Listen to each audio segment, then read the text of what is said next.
Debate വിത്ത് സ്മൃതി പരുത്തിക്കാട്. ഇരമ്പിയെത്തിയ ഇരുൾ തകർത്തിട്ട ചൂരൽമലയും മുണ്ടക്കയും പുഞ്ചിരിവട്ടവും കണ്ട് അന്നാട്ടുകാരുടെ ഹൃദയം മാത്രമല്ല പിടഞ്ഞുപോയത്. ഇന്നും ആ ദിവസങ്ങൾ ഓർക്കുമ്പോൾ ഉള്ളിലൊരു സങ്കടവും കലങ്കലുമുണ്ട് മനുഷ്യത്വമുള്ളവർക്കെല്ലാം. ഒരു മഹാദുരന്തത്തെ അതിജീവിച്ച ജനതയ്ക്ക് മുന്നോട്ടായാൻ ഒരു വഴി വെട്ടാതെ, സമാധാനമായി ഉറങ്ങാൻ ഒരു കൂരയൊരുക്കാതെ, ജീവിക്കാൻ ഒരു മാർഗം കാണിക്കാതെ എങ്ങനെ ഹൃദയശൂന്യരാകാൻ കഴിയുന്നു നമ്മുടെ ഭരണാധികാരികൾക്ക്? പുഞ്ചിരിമറ്റം സങ്കട നിരപ്പായിട്ടും ചാലിയാർ സങ്കടക്കടലായിട്ടും ഇന്നേക്ക് 132 പക്കമാണ്. കിട്ടാത്ത കേന്ദ്ര സഹായവും നടപ്പിലാകാത്ത വാഗ്ദാനങ്ങളും എഴുതിത്തള്ളാത്ത വായ്പയും വിട്ടുകൊടുക്കാത്ത ഭൂമിയും മാത്രമാണ് അവശേഷിക്കുന്നത്. പിന്നെ ജീവൻ തിരിച്ചു കിട്ടിയിട്ടും ജീവിതം നഷ്ടപ്പെട്ട പാവം കുറേ മനുഷ്യരും.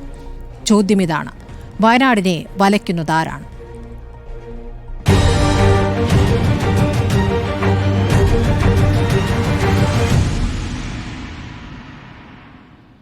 ചർച്ചയിൽ CPM-ൽ നിന്നും M. പ്രകാശൻ മാസ്റ്റർ, മുസ്ലിം ലീഗിൽ നിന്നും ഷാഫി ചാലിയം, BJP-യിൽ നിന്നും അഡ്വക്കേറ്റ് S. ജയസൂര്യൻ എന്നിവരാണ്.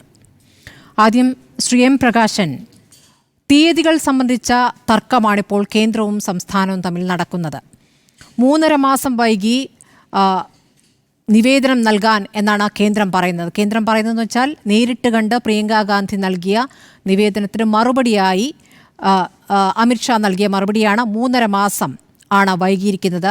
നവംബർ 14 ഇത് സംബന്ധിച്ച റിപ്പോർട്ട് നൽകിയത് എന്നാണ്. യഥാർത്ഥത്തിൽ എന്നാണ് സംസ്ഥാന സർക്കാർ നിവേദനം നൽകിയത്?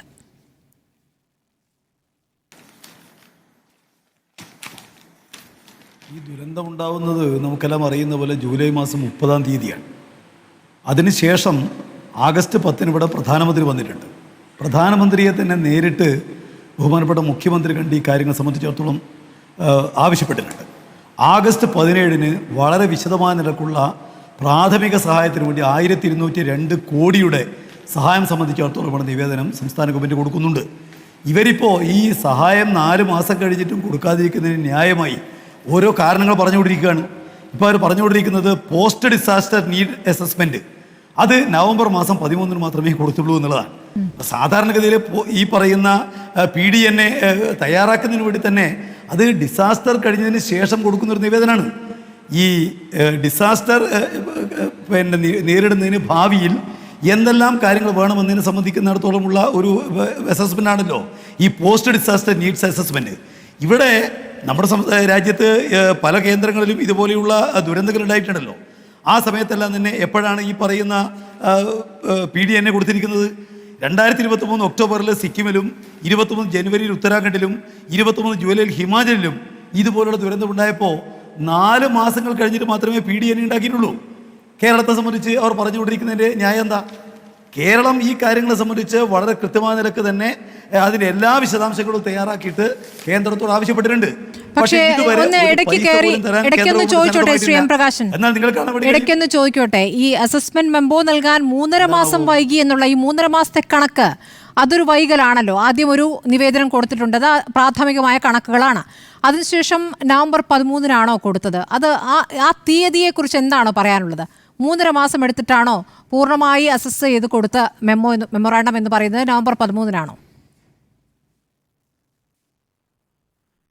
ഈ നിവേദനത്തിന് ഇതിൻ്റെ പേര് നിങ്ങൾ വായിച്ചോ? പോസ്റ്റ് ഡിസാസ്റ്റർ നീഡ്സ് അസസ്മെന്റ് എന്നാണ്. പോസ്റ്റ് ഡിസാസ്റ്റർ എന്ന് പറഞ്ഞാൽ എന്താ? ഡിസാസ്റ്ററിന് ശേഷമുള്ള ഭാവിയിലെ PDNA എന്ന് പറയുന്നത് വളരെ സാങ്കേതികമായിട്ടുള്ള ഒരു സംഗതിയാണ്. അത് യഥാർത്ഥത്തിൽ ഇപ്പോൾ ഈ രാജ്യത്ത് ഇതുമായി ബന്ധപ്പെട്ട അതിൻ്റെ വിശദാംശങ്ങൾ എപ്പോഴാണ് വ്യക്തമാകുന്നത്? അപ്പോൾ അതിൽ ഏറ്റവും പ്രധാനപ്പെട്ട ഒന്നാണ് റിക്കവറി ആൻഡ് റീകൺസ്ട്രക്ഷൻ എസ്റ്റിമേറ്റ്. ഇങ്ങനെ ഒരു എസ്റ്റിമേറ്റ് സംബന്ധിച്ചിടത്തോളം ഉള്ള ആദ്യത്തെ ഉത്തരവ് വരുന്നപ്പോഴാ 14/8/24 ഇങ്ങനെ ഇപ്പോൾ ഈ നേരത്തെ ഒന്നും തന്നെ PDNA ഈ പറയുന്ന സഹായത്തിന് ഒരിക്കലും ഒരു മാനദണ്ഡമായിട്ട് നിശ്ചയിച്ചിരുന്നില്ല. അത് സംബന്ധിച്ച നിശ്ചയം തന്നെ വരുന്നത് 14/8/24 ശേഷം മാത്രമാണ്. അതിനുശേഷമാണല്ലോ ഈ നിവേദനം മറ്റിപ്പോൾ നേരത്തെ ഈ PDNA ഉണ്ടാക്കാറുണ്ട്. പക്ഷേ PDNA ദുരിതാശ്വാസത്തിനുള്ള ആധാരമായിട്ടുള്ള രേഖയായിട്ട് പരിഗണിക്കുന്നത് 14/8/24 ഉത്തരവ് പ്രകാരമാണ്. അത് തയ്യാറാക്കണമെങ്കിൽ സാധാരണഗതിയിൽ ഒരു 3 മാസക്കാലം മിനിമം വേണം. ഞാൻ പറഞ്ഞല്ലോ, ഇവിടെ എന്താണ് ഇവിടെ ഉണ്ടായിട്ടുള്ള നഷ്ടം അത് നികത്തുന്നതിന് എന്താണ് വേണ്ടത് ഭാവിയിൽ? അതാണ് പോസ്റ്റ് ഡിസാസ്റ്റർ, അല്ലാതെ പ്രീ ഡിസാസ്റ്റർ അല്ല. ഡിസാസ്റ്റർ പൂർണ്ണമായിട്ട് പൂർത്തീകരിച്ച് ദുരിതാശ്വാസ നടപടികൾ പൂർത്തീകരിച്ചതിന് ശേഷം ഉണ്ടാക്കുന്ന നിവേദനത്തിന്റെ പേരാണ് PDNA. ആ PDNA 3.5 മാസക്കാലം കഴിഞ്ഞു എന്നവർ പറയുന്നത് സഹായം നൽകാതിരിക്കുന്നതിന് വേണ്ടി അവർ പറയുന്ന ഒരു കാര്യമാണ്. ഇതുവരെ സഹായം നൽകാത്തതിനുള്ള ഒരു ന്യായീകരണം എന്നൊക്കെ പറയുന്ന കാര്യം മാത്രമാണ്. ഞാൻ ചോദിക്കട്ടെ, ആന്ധ്രയിൽ 3500 കോടി രൂപ അവർ കൊടുത്തു. ഞാൻ ചോദിക്കട്ടെ, PDNA ഉണ്ടായിട്ടാണോ? ബീഹാർ അത് കഴിഞ്ഞ മാസം കൊടുത്താണ്. ബീഹാറിൽ വരാൻ പോകുന്ന വെള്ളപ്പൊക്കത്തിന് 13,000 കോടി രൂപ അഡ്വാൻസ് ആയിട്ട് കൊടുത്തു. അത് ഈ PDNA തയ്യാറാക്കിയിട്ടാണോ?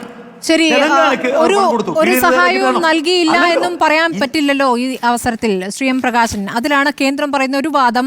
അടിയന്തര സഹായം ജൂലൈ 31-ന് 145.60 കോടി അടിയന്തര സഹായം നൽകി. പിന്നീട് ഒക്ടോബർ 10-ന് രണ്ടാം ഗഡു 145.60 കോടി നൽകി. അപ്പോൾ ഇതാണ് അടിയന്തര സഹായമായി ഇടയ്ക്ക് നൽകിയിരിക്കുന്നത്. സംസ്ഥാനത്തിന്റെ NDRF ഫണ്ടിലാകട്ടെ 782.99 കോടി രൂപ ഉണ്ടാവുകയും ചെയ്തിട്ടുണ്ടല്ലോ. ഇതാണ് കേന്ദ്രം പറയുന്നത്. അതിനു കൂടി മറുപടി. നിങ്ങൾ കാര്യങ്ങൾ തെറ്റിദ്ധരിപ്പിക്കുകയാണ്. ഞാൻ ചോദിക്കുകയാണ്, കേന്ദ്രത്തിന്റെ വാദത്തിലെ ചോദ്യമാണ് ബന്ധപ്പെട്ടുകൊണ്ട് പണം നൽകുന്നതിനെ സംബന്ധിച്ച് ആയിക്കോട്ടെ. ധനകമ്മീഷൻ ഡിസാസ്റ്ററുമായി ബന്ധപ്പെട്ട് പണം കൊടുക്കേണ്ടതിനെ സംബന്ധിച്ച് തീരുമാനിക്കുന്ന ധനകമ്മീഷനാണ്. 3 ഇനങ്ങളിലായിട്ട് പണം നൽകണം എന്നാണ് പറഞ്ഞിരിക്കുന്നത്. ഒന്ന് റെസ്പോൺസ് ആൻഡ് റിലീഫ്, രണ്ടാമത് റിക്കവറി ആൻഡ് റീകൺസ്ട്രക്ഷൻ, മൂന്നാമത് പ്രിപ്പയർഡ്നെസ് ആൻഡ് കപ്പാസിറ്റി ബിൽഡിംഗ്. ഇത് ദുരന്തമുണ്ടായാൽ കൊടുക്കേണ്ടതിനെ സംബന്ധിച്ചല്ല. ഇത് ഏത് സംസ്ഥാനത്തിനും ഈ പറയുന്ന ദുരന്തം ഉണ്ടാവുകയാണെങ്കിൽ ചെലവഴിക്കുന്നതിന് വേണ്ടി കൊടുക്കേണ്ട പണം സംബന്ധിച്ചാണ് ധനകമ്മീഷൻ പറഞ്ഞിരിക്കുന്നത്. ധനകമ്മീഷൻ ഇക്കൊല്ലം കൊടുക്കേണ്ട ആകെ പണം എത്രയാണ് തീരുമാനിച്ചിട്ടുണ്ട്. ആ പണം കേരളത്തിന് മാത്രമല്ല ദുരന്തം തീരെ ഇല്ലാത്ത സ്റ്റേറ്റുകൾക്ക് ഉൾപ്പെടെ കിട്ടും. ഒരു കൊല്ലം ദുരന്തം ഉണ്ടായാലും ഇല്ലെങ്കിലും 400 കോടി രൂപ, ഏതാണ്ട് 400 കോടി രൂപ സംസ്ഥാനത്തിന് കിട്ടിക്കൊണ്ടിരുന്നതാണ്. അത് ഇത്തവണയും കിട്ടിയിട്ടുണ്ട്. അത് പ്രത്യേകമായ നിലക്കുള്ള ഒരു സഹായവുമില്ല. ഇവിടെ ഈ ഗവൺമെന്റ് ആവശ്യപ്പെടുന്നത് എന്താ? ഈ ദുരന്തത്തെ ലെവൽ 3 ദുരന്തമായിട്ട് പ്രഖ്യാപിക്കണം. ഡിസാസ്റ്റർ ഓഫ് സിവിയർ നേച്ചർ എന്ന് പറയുന്ന ദുരന്തമായി പ്രഖ്യാപിക്കണം. അത് തരാതിരിക്കുന്നത് ഞാൻ എന്താ പറയുന്നത്? ദേശീയ ദുരന്തം ആയിട്ട് പ്രഖ്യാപിക്കണം. അങ്ങനെ ഒരു പരിപാടിയേ ഇല്ല. ഇതല്ലേ പറഞ്ഞുകൊണ്ടിരിക്കുന്നത്? ദുരന്തം L1, L2, L3 എന്നുള്ള ദുരന്തങ്ങളുണ്ട്. ആ ദുരന്തങ്ങളിൽ L3 ദുരന്തമാണ് ഈ ദുരന്തം. അത് ഡിസാസ്റ്റർ ഓഫ് സിവിയർ നേച്ചർ എന്ന് പറയുന്ന ദുരന്തമാണ്. ആ ദുരന്തം പ്രഖ്യാപിച്ചു കഴിഞ്ഞാൽ ആ ദുരന്തബാധിത പ്രദേശങ്ങളെല്ലാമുള്ള എല്ലാ കടങ്ങളും എഴുതി തള്ളും. ധനകമ്മീഷന് പ്രത്യേകമായ നിലക്കുള്ള സഹായം കിട്ടും. അതുപോലെ അന്യ രാജ്യങ്ങളിൽ നിന്നും ഏജൻസികളിൽ നിന്നും സ്റ്റേറ്റുകൾക്ക് പ്രത്യേക സഹായം വാങ്ങാം. ഇതിനെല്ലാം ആവശ്യമായിട്ടുള്ള ഒന്നാണ് ഈ ഡിസാസ്റ്റർ ഓഫ് സിവിയർ നേച്ചർ എന്ന് പറയുന്ന പ്രഖ്യാപനം. അത് നടത്തുന്നതിന് എന്താ തടസ്സമുള്ളത്? ഇവിടെ നിങ്ങൾ കാണാൻ വേണ്ടി കഴിയും. ഇതുവരെ ഇന്ത്യയിൽ ഉണ്ടായിട്ടുള്ള ഈ മണ്ണിടിച്ചില് പരമാവധി മണ്ണിടിച്ചിൽ ഉണ്ടായിട്ടുള്ളത് 30 ലക്ഷം ക്യൂബിക് മീറ്ററാണ്. കേരളത്തിലോ അതിന്റെ ഇരട്ടിയാണ്, 60 ലക്ഷം ക്യൂബിക് മീറ്ററാണ് മണ്ണൊലിപ്പുണ്ടായത്. ഇവിടെ ഇന്ത്യയിൽ അങ്ങനെ ഒരു ദുരന്തം ഉണ്ടായിട്ടേ ഇല്ല. നിങ്ങൾ കാണാൻ വേണ്ടി കഴിയും 254 മനുഷ്യന്മാർ മരിച്ചു, 47 പേരെ കാണാനില്ല, 378 പേര് ഗുരുതരാവസ്ഥയിൽ നിൽക്കുകയാണ്. 2 ഗ്രാമങ്ങളാകെ ഒഴുകിപ്പോയിരിക്കുന്നു. 2000-ലേറെ വീടുകൾ തകർത്തിരിക്കുന്നു. സ്കൂളും കമ്പോളവും ആരാധനാലയങ്ങളും എല്ലാം പൊളിഞ്ഞിരിക്കുന്നു. സ്റ്റേറ്റ് ഹൈവേ അടക്കം 15 കിലോമീറ്റർ റോഡില്ല, 3 പാലം പൊളിഞ്ഞു പോയി. എന്നിട്ടും കേന്ദ്ര ഗവൺമെന്റും BJP-ക്കാരും പറഞ്ഞുകൊണ്ടിരിക്കുന്നത് ഇത് ലെവൽ 3 ദുരന്തമല്ല എന്നാണ്. ശരി, BJP പ്രതിനിധി അതിന് മറുപടി പറയട്ടെ. അഡ്വക്കേറ്റ് എസ് ജയസൂര്യൻ, 3 വാർഡല്ലേ ഒഴുകിപ്പോയിട്ടുള്ളൂ എന്ന മറുപടി തന്നെ നിങ്ങളുടെ സമീപനം എന്താണ് എന്ന് വ്യക്തമാക്കി തരുന്നതാണ്. ത്രിപുരയിൽ IMCT സന്ദർശന വേളയിൽ തന്നെ 40 കോടി അധിക സഹായം പ്രഖ്യാപിക്കുന്നതിന് ഒരു സാങ്കേതികത്വവുമില്ല. പക്ഷേ കേരളത്തിന്റെ കാര്യത്തിൽ സാങ്കേതികത്തിന്റെ നൂലാമാലകളാണ്. ചോദിച്ച ഡേറ്റ് വേറെ, നിവേദനം വന്ന ഡേറ്റ് വേറെയാണ് എന്ന് നിങ്ങൾ പറഞ്ഞുകൊണ്ടിരിക്കുന്നു. 3.5 മാസം വൈകി എന്ന് പറയുന്നു. അത് പ്രിയങ്ക ഗാന്ധി നേരിട്ട് നിവേദനം നൽകി. പ്രിയങ്ക ഗാന്ധി മാത്രമല്ല, കേരളത്തിലെ LDF UDF MPമാർ ഒരുമിച്ചാണ് പോയത്. ആ ഒരുമിച്ച് കണ്ട് പറഞ്ഞതിനാണ് പറഞ്ഞത് നാളെ ഞാൻ എഴുതി തരാമെന്ന്. അങ്ങനെ എഴുതി തന്ന മറുപടിയിലാണ് നിങ്ങൾ 3.5 മാസം വൈകി, ഇനിയിപ്പോൾ ഞങ്ങൾ അതിൽ മേലൊന്ന് ചർച്ച നടത്തട്ടെ എന്നുള്ള വാദം പറയുന്നത്. ഇത് എത്രത്തോളം ശരിയാണ്? കേരളത്തിലെ ജനങ്ങളോട് ഇവിടുത്തെ BJP പ്രതിനിധിയായി താങ്കൾക്ക് എന്താണ് പറയാനുള്ളത്? കേരള ഗവൺമെൻറ്റിൻ്റെ ട്രാക്ക് റെക്കോർഡ് തന്നെ ഈ ചോദ്യത്തിന് വ്യക്തമായ മറുപടി തരുന്നുണ്ട്. 2018 മഹാപ്രളയത്തിൽ കേന്ദ്രം 3000 കോടി രൂപ കേരളത്തിന് കൊടുത്തു. 1000 കോടി രൂപ പോലും ഏറ്റെടുത്ത് ചിലവഴിച്ച് ജനങ്ങളിലേക്ക് എത്തിക്കാൻ കേരളത്തിന് സാധിച്ചില്ല. കേവലം 900 കോടി രൂപ മാത്രമാണ് വിനിയോഗിച്ചത്. 2100 കോടി രൂപ നഷ്ടപ്പെടുത്തിയ ചരിത്രം കേരളത്തിനുണ്ട് എന്നുള്ളത് മറക്കരുത്. ഞാനിത് ആമുഖമായി പറഞ്ഞത് ഇത് ഒരൊറ്റപ്പെട്ട സംഭവമല്ല. ഡിസാസ്റ്റർ മാനേജ്മെൻറ്റിനെ സംബന്ധിച്ചിടത്തോളം അങ്ങേയറ്റം മിസ്മാനേജ്മെൻറ്റാണ് കേരള ഗവൺമെൻറ് എക്കാലവും പുലർത്തിക്കൊണ്ടിരിക്കുന്നത്. 15ാം ധനകാര്യ കമ്മീഷൻ കേരളത്തിന് 1852.80 കോടി രൂപ അലോക്കേറ്റ് ചെയ്തിട്ടുണ്ട്. അതായത് ദേശീയ ദുരന്ത നിവാരണത്തിന് ഭാഗമായിട്ട് സംസ്ഥാനത്തിന് ലഭിക്കേണ്ട 2021 മുതൽ 26 വരെയുള്ള തുക വിലയിരുത്തിയപ്പോൾ 1852 കോടി 80 ലക്ഷം രൂപ ഇവിടെ വിലയിരുത്തിയിട്ടുണ്ട്. അങ്ങനെയുള്ള ആ പണത്തെ സംബന്ധിച്ചിടത്തോളം കേരളത്തിന് കിട്ടിയ വിഹിതത്തിന്റെ അടിസ്ഥാനത്തിൽ ഹൈക്കോടതിയിൽ ഇതിനെ സംബന്ധിച്ച കേസ് വന്നപ്പോൾ കൃത്യമായ കണക്ക് ഇപ്പോൾ സ്മൃതി പറഞ്ഞതുപോലെ തന്നെ 782.99 കോടി രൂപ കേരളത്തിന്റെ സ്റ്റേറ്റ് ഡിസാസ്റ്റർ റിലീഫ് ഫണ്ടിൽ ഉണ്ട്. ഇത് ഇനം തിരിച്ച് തന്നെ പറഞ്ഞിട്ടുണ്ട്. 388 കോടി രൂപ കേന്ദ്രം കൊടുത്തതാണ്, 96.80 കേരളം നൽകിയതാണ്, അതിൻ്റെ ഈ വർഷത്തെ വിഹിതമാണ്. ഇതിന് മുമ്പുള്ളതും കൂടി കൂട്ടി ആകെ 782.99 കോടി രൂപ കേരളത്തിൻ്റെ കയ്യിലുണ്ട്. ഇത് ഹൈക്കോടതിയിൽ മുമ്പാകെ സത്യവാങ്മൂലമായി കൊടുത്തപ്പോൾ കേരളം എതിർത്തിട്ടില്ല. അതിന് പുറമെ സംസ്ഥാനത്തിൻ്റെ മുഖ്യമന്ത്രിയുടെ ഫണ്ടിലേക്ക് വന്നിരിക്കുന്നത് 665.76 കോടി രൂപയുണ്ട്. 1448.75 കോടി രൂപ കേരള ഗവൺമെന്റിന്റെ കൈവശം വെച്ചുകൊണ്ടാണ് കേരള ഗവൺമെന്റ് ഇപ്പോൾ ഈ കണക്കുകൾ നിരത്തുന്നത്. അതായത് കൈവശമുണ്ട് പണം, കൈവശം നിലവിലിരിക്കുന്ന പണം എന്തുകൊണ്ട് ജനങ്ങളുടെ ദുരിതാശ്വാസത്തിന് വേണ്ടി ഉപയോഗിച്ചില്ല എന്നുള്ള ചോദ്യത്തിനാണ് സംസ്ഥാന ഗവൺമെന്റ് മറുപടി പറയുന്നത്. അഡ്വക്കേറ്റ് എസ് ജയസൂര്യൻ വയനാടിനായി ചോദിച്ചതാണ് പ്രത്യേക തുക. വയനാടാണെങ്കിൽ പ്രധാനമന്ത്രി കണ്ടുപോയതാണ്. പ്രധാനമന്ത്രി ഉറപ്പ് നൽകിയതാണ് ഒരു സാങ്കേതികത്വ പ്രശ്നങ്ങളും വരില്ല എന്ന്. ആ ഉറപ്പാണ് ഇപ്പോൾ പാലിക്കപ്പെടാതെ ഈ നിമിഷവും നിൽക്കുന്നത്. അതിനിടയ്ക്കാണ് ഈ 3 വാർഡല്ലേ പോയിട്ടുള്ളൂ എന്നുള്ള മുൻ സഹമന്ത്രിയുടെ പ്രതികരണം കൂടി വരുന്നത്. അവിടെ ഈ 3 വാർഡിനെ സംബന്ധിച്ച കണക്കൊക്കെ സംസ്ഥാന ഗവൺമെന്റ് പറഞ്ഞത് മുൻ കേന്ദ്രമന്ത്രി എടുത്തു പറഞ്ഞു എന്ന് മാത്രമേ ഉള്ളൂ. അതല്ലാതെ കൃത്യമായ കണക്ക് സർക്കാരിന്റെ മുമ്പിൽ കൊടുക്കുമ്പോൾ കേരളം മുഴുവൻ ഒലിച്ചുപോയി എന്ന് പറഞ്ഞാൽ അതൊരു കണക്കല്ല. കൃത്യമായ കണക്ക് സംസ്ഥാന ഗവൺമെന്റ് അവിടെ കൊടുക്കണം. പിന്നെ വയനാടിന് വേണ്ടി മാത്രമല്ലേ, അതായത് സംസ്ഥാന സർക്കാരിന്റെ കൈവശമുള്ള ദുരന്ത നിവാരണ ഫണ്ട് എന്ന് പറയുന്നത് എവിടെ വേണമെങ്കിലും ഉപയോഗിക്കാം, വയനാട്ടിൽ മാത്രം ഉപയോഗിക്കരുതെന്നില്ല. അപ്പോൾ സംസ്ഥാന ഗവൺമെന്റിന്റെ കയ്യിൽ ഇത്രയും കോടി ഫണ്ട് ഉണ്ട് എന്ന് ഹൈക്കോടതിയുടെ മുമ്പാകെ സത്യവാങ്മൂലത്തിൽ പറഞ്ഞിട്ട് അതെന്തുകൊണ്ട് വയനാട്ടിൽ ഉപയോഗിക്കുന്നില്ല? കേരളത്തിനാകെയുള്ള ദുരന്ത നിവാരണ സഹായത്തിൽ നിന്ന് എടുത്ത് ഉപയോഗിച്ചുകൊള്ളൂ എന്നാണെങ്കിൽ അങ്ങനെ പറഞ്ഞാൽ മതിയല്ലോ. വയനാട് സഹായം എന്ന് പറയണ്ടല്ലോ.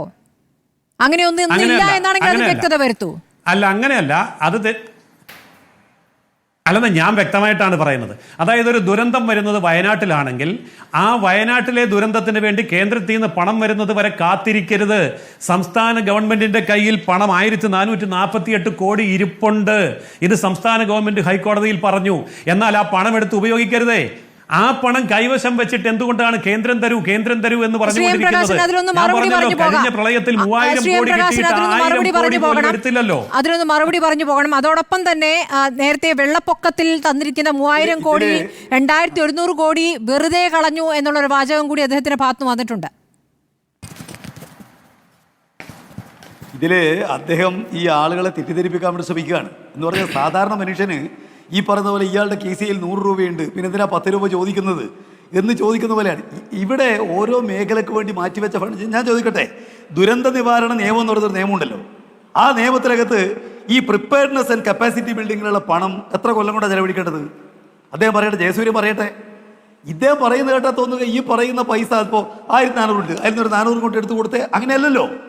നിങ്ങൾ ഇവിടെ കേരളത്തിൻ്റെ പൊതുവായിട്ടുള്ള ദുരന്ത നിവാരണവുമായി ബന്ധപ്പെട്ടുകൊണ്ട് ഇന്ത്യയിലുള്ള എല്ലാ സ്റ്റേറ്റുകൾക്കും കൊടുക്കുന്ന പോലുള്ള പണം കേരളത്തിന് അവകാശപ്പെട്ടതാണ്. അതിനപ്പുറം ഒരു പൈസ വയനാടിന് കൊടുത്തില്ല എന്നുള്ളതാണ് പ്രശ്നം. ഇവിടെ ഇപ്പോൾ ഞാൻ ചോദിക്കട്ടെ, ഏത് സ്ഥലത്താണ് ഈ പറയുന്ന ദുരന്ത നിവാരണ ഫണ്ട് ബാക്കിയില്ലാത്തൊരു സ്റ്റേറ്റിൻ്റെ പേര് പറയട്ടെ ജയസൂര്യൻ. കാരണം 4, 5, 6 കൊല്ലങ്ങൾ കൊണ്ടാണ് ഈ പറയുന്ന പ്രിപ്പയർനെസ് ആൻഡ് കപ്പാസിറ്റി ബിൽഡിങ്ങിന് പണം ചെലവഴിക്കാനാവുക. അതാണ് ശ്രീ ജയസൂര്യൻ എടുത്ത് ഉപയോഗിക്കാൻ അങ്ങ് പറ്റില്ല. ആകെ തുകയുണ്ട് എന്ന കണക്ക് പറഞ്ഞിട്ട് കാര്യമല്ല. ഇപ്പോൾ ഉദാഹരണത്തിന് SDRFന്റെ പണം മാനദണ്ഡപ്രകാരം ഒരു വീട് തകർന്നാൽ 1,30,000 രൂപ കൊടുക്കാം. അതാണ് കേന്ദ്ര മാനദണ്ഡം. കേരളത്തിൽ 1,30,000 കൊണ്ടാകുമോ ഒരു വീട്? ഇല്ല.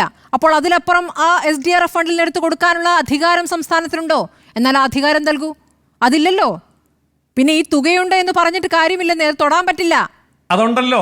ഇല്ല, ആ തുകയിൽ നിന്ന് തൊടാൻ പറ്റില്ല. 1,30,000 കൊടുക്കാൻ പറ്റുമോ? താങ്കൾ പറയൂ, കൊടുക്കാൻ പറ്റുമോ? SDRF നിന്ന് എടുത്ത് കൊടുക്കാമോ? SDRF-ൽ നിന്ന് എടുത്തു കൊടുക്കാൻ പറ്റുന്ന തുക കൃത്യമായിട്ട് പറഞ്ഞാൽ 445 കോടി രൂപ കേരള ഗവൺമെന്റിന്റെ കൈവശമുണ്ട്. അത് SDRF-ൽ നിന്നെടുത്ത് കൃത്യമായി സർക്കാരിന് കൊടുക്കാം. ഇത് മാത്രമല്ല NDRF-ൽ നിന്ന് കൊടുത്ത 155.6 ഒരു വീട് തകർന്നാൽ 1,30,000 ഒരു വീട് തകർന്ന ഒരാൾക്ക് കിട്ടൂ എന്നേ. അതുകൊണ്ട് എങ്ങനെയാണ് വീടുണ്ടാക്കുക ഒന്ന് പറയൂ. അതിലപ്പുറം കൊടുക്കാൻ വ്യവസ്ഥയില്ല. ആ മാനദണ്ഡം അനുസരിച്ച് വീടുണ്ടാക്കുന്നതിനേക്കാൾ വ്യവസ്ഥയില്ലെന്ന് ആര് പറഞ്ഞു? അങ്ങനെയാണെങ്കിൽ രാജ്യത്ത് ഒരു ദുരന്ത നിവാരണവും നടക്കില്ലല്ലോ. വ്യവസ്ഥ ഇവിടെയുണ്ട്, പണം ഇവിടെയുണ്ട്, കൊടുക്കാനുള്ള മനസ്സ് സംസ്ഥാന സർക്കാരിനില്ല. അതാണ് ഞാൻ നേരത്തെ സൂചിപ്പിച്ചത്. 3000 കോടി പ്രളയത്തിന് കിട്ടിയിട്ട് 900 കോടി. ഞാൻ ഇതിന്റെ കാര്യം വിശദമാക്കൂ. SDRF ഫണ്ടിൽ നിന്നും അല്ലല്ല, കേരളത്തിന്റെ സാഹചര്യം അനുസരിച്ച് ഒരു വീട് തകർന്നാൽ SDRF ഫണ്ടിൽ നിന്നും എത്ര തുക കൊടുക്കാം? താങ്കൾ പറയൂ. എത്ര തുക കൊടുക്കണമെന്ന് സംസ്ഥാന സർക്കാർ തീരുമാനിച്ചാൽ അത്രയും തുക കൊടുക്കാം. അത് സംസ്ഥാന സർക്കാർ തീരുമാനിച്ച് അതിന്റെ കണക്കെടുത്ത് അത് കേന്ദ്രത്തിന് കൊടുക്കണം. അത്ര മാത്രമേ ഉള്ളൂ. അതായത് ഉത്തർപ്രദേശ് വീടുണ്ടാക്കുന്നത് പോലെയോ ഒറീസയിൽ വീടുണ്ടാക്കുന്ന പോലെ അല്ല കേരളത്തിൽ ഉണ്ടാക്കുന്നത്. അങ്ങനെ അല്ലെന്ന് ഞാൻ പറയട്ടെ, അതിനിടയ്ക്കെന്താ ഇടപെടുന്നത്? അതായത് ഒറീസയിലും ഉത്തർപ്രദേശിലും വീടുണ്ടാക്കുന്ന ചെലവല്ല കേരളത്തിലുള്ളത്, കൂടുതലാണ്. അതിന്റെ കണക്ക് കൃത്യമായിട്ട് കണക്കാക്കിയിട്ട് കേന്ദ്രത്തിലേക്ക് കൊടുക്കാനുള്ളതാണ് ഇവിടെ സംസ്ഥാന സർക്കാരിനെ ഇവിടെ ഇരുത്തിയിരിക്കുന്നത്. ആ പണി സംസ്ഥാന സർക്കാർ ചെയ്യുന്നില്ല. അതുകൊണ്ടാണ് കൈവശമുള്ള 445 കോടി പോലും എടുക്കാൻ പറ്റാത്തത്. കേരളത്തിലെ സാഹചര്യത്തിലുള്ള ഈ അഡ്വാൻസ് തുക പോലും ചെലവഴിക്കാതിരിക്കുന്നത്. കേരളത്തിന്റെ സാഹചര്യം അനുസരിച്ചുള്ള കണക്കാണ് അങ്ങോട്ട് കൊടുത്തിരിക്കുന്നത്. കൊടുത്താ പോരാ. അതെന്നെ ആ കണക്ക് ഇവിടെ കണ്ടു. ഒരു ശവശരീരത്തിന് 75,000 രൂപ. ഒന്ന് പറയട്ടെ, ഓഗസ്റ്റ് 19 ആവശ്യപ്പെട്ടത് 214.68 കോടിയാണ്. അതായത് ഈ അവശിഷ്ടങ്ങൾ എടുത്തു മാറ്റാനുള്ള 36 കോടി അടക്കമുള്ള തുകയാണ് ചോദിച്ചത്. കിട്ടിയത് എത്രയാണ്? 153.47 കോടിയാണ്. അതിന് കാരണം എന്താ? അനുവദിക്കുന്ന തുകയിൽ നിന്ന് സംസ്ഥാനത്തെ SDRF ഫണ്ടിലെ അവശേഷിക്കുന്ന തുകയുടെ 50% വെട്ടിക്കുറച്ചേ പണം നൽകൂ എന്നാണ് വ്യവസ്ഥ. അതൊന്നും വയനാട് ഫണ്ടല്ലെന്ന്. അല്ല, SDRF ഞാൻ പറഞ്ഞു, വയനാട് ഫണ്ടല്ല, SDRF അല്ലെന്ന് ഞാനൊന്ന് പറഞ്ഞോട്ടെ. ചോദ്യം എന്നോടല്ലേ?